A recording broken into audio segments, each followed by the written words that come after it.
Political showdown over CAA. Opposition continues to train its guns on Modi government over implementation of Citizenship Amendment Act. Attacking the centre, the Kejriwal, Chief Minister of Delhi, has stated that CAA would be used to bring Pakistani nationals instead, and that they will eat up jobs of our youth. BJP has, however, hit back, asserting that CAA would not snatch away rights and definitely does not intend to persecute minorities. In fact, the Congress there upping the ante, slamming Modi government for notifying CAA. Bengal Chief Minister, meanwhile, Mamata Banerjee has stated that she will give her life away but will ensure CAA is kept away. She will oppose it tooth and nail. Meanwhile, AIMIM Chief Asaduddin Owaisi turning this CAA law itself, calling it an absolute attack on the minority, saying this is anti-minority and calls for its revocation immediately. Home Minister Amit Shah has responded, saying that the opposition only attempting at politicizing CAA.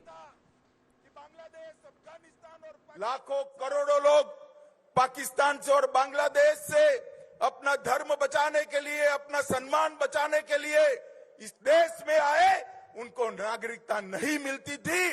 अपने ही देश में वो नागरिकता के बगैर अपमानित होते थे।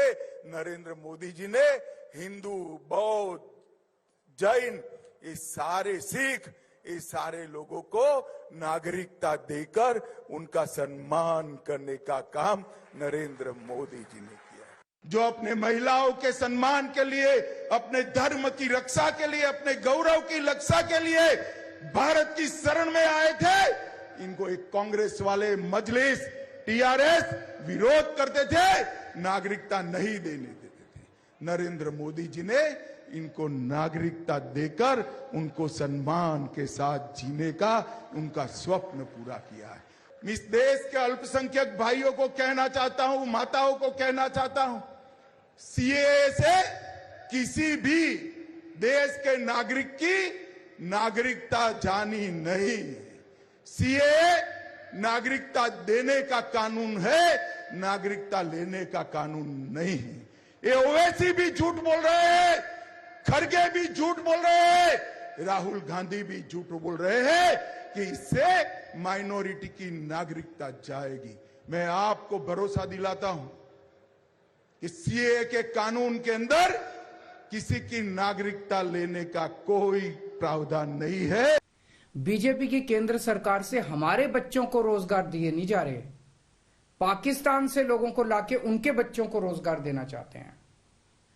हमारे लोगों के पास तो घर नहीं है, भारत के तो ढेरों लोग बेघर हैं, लेकिन बीजेपी वाले पाकिस्तान से लोगों को लाके उन्हें भारत में बसाना चाहते हैं, उनको घर देना चाहते हैं। हमारे रोजगार उनके बच्चों को देना चाहते हैं, हमारे हक के घर उनमें पाकिस्तानियों को बसाना चाहते हैं। भारत सरकार का जो सरकारी पैसा हमारे परिवार और देश के विकास पे खर्च होना चाहिए, वो पैसा पाकिस्तानियों को भारत में बसाने पे खर्च किया जाएगा।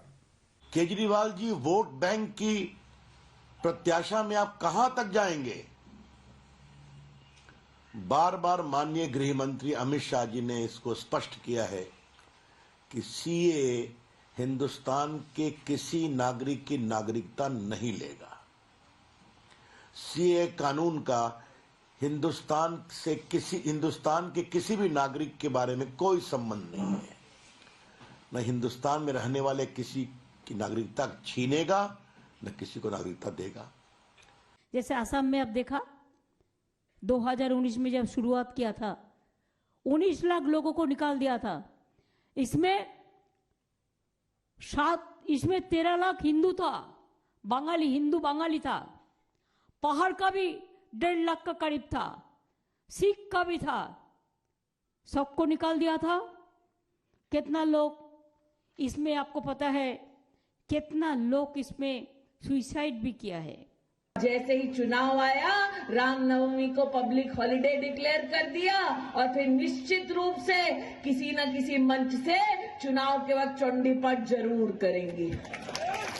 अब जाहिर है वो सब सारी दुनिया को मालूम कि कल तरावी की नमाज शुरू हो रही, रमजान का महीना शुरू हो रहा, तो आप लोग एक मैसेज देना चाहते थे भारत की सबसे बड़ी माइनॉरिटी को जो 17 करोड़ की है कि अब आप लोग कागज निकालने की तैयारी करिए। मुझे लगता है कुछ लोग सोचते हैं कि वो कानून से और भारत के संविधान से ऊपर है। हम लोग संविधान से चलने वाले और संविधान से देश को चलाने वाले लोग हैं। हमारे लिए संविधान सर्वोपरि। पार्लियामेंट ने जिस कानून को पास किया उसको अक्षरशः लागू करना, लेटर एंड स्पिरिट लागू करना, वो हमने संकल्प लिया था, करके दिखाया है। सीएए के आने से उन लोगों के जीवन में बदलाव आएगा जिनको नागरिकता लेने के लिए 70-70 साल इंतजार करना पड़ा। 9 बार सरकार ने, मोदी सरकार ने एक्सटेंशन मांगी सुप्रीम कोर्ट से। 9 बार, 1 बार नहीं, 2 बार नहीं, 9 बार। और 4 साल और 3 महीने के बाद ठीक चुनाव के वक्त उन्होंने ये रूल्स की घोषणा की है। मकसद क्या है? पहला मकसद है ध्रुवीकरण। इनकी रणनीति, चुनावी रणनीति ध्रुवीकरण की होती है, और खास तौर से पश्चिम बंगाल और असम के इलेक्शन को लेकर ये अभी घोषणा की गई है। का सपोर्ट करने वाला भी लोग असम में है, का विरोध करने वाला लोग भी असम में है। जैसे दोनों पक्ष का आर्गुमेंट है। असम का पहले भी एक कानून था, IMDT कानून। जब कोर्ट में गया था, कोर्ट ने फैसला लिया और कोर्ट ने ही वो कानून को रिपील किया। संसद में का पारित हो चुका है, का रूल भी नोटिफाई हो चुका है। जो भी लोग का विरोध करता है वो अदालत जा सकता है।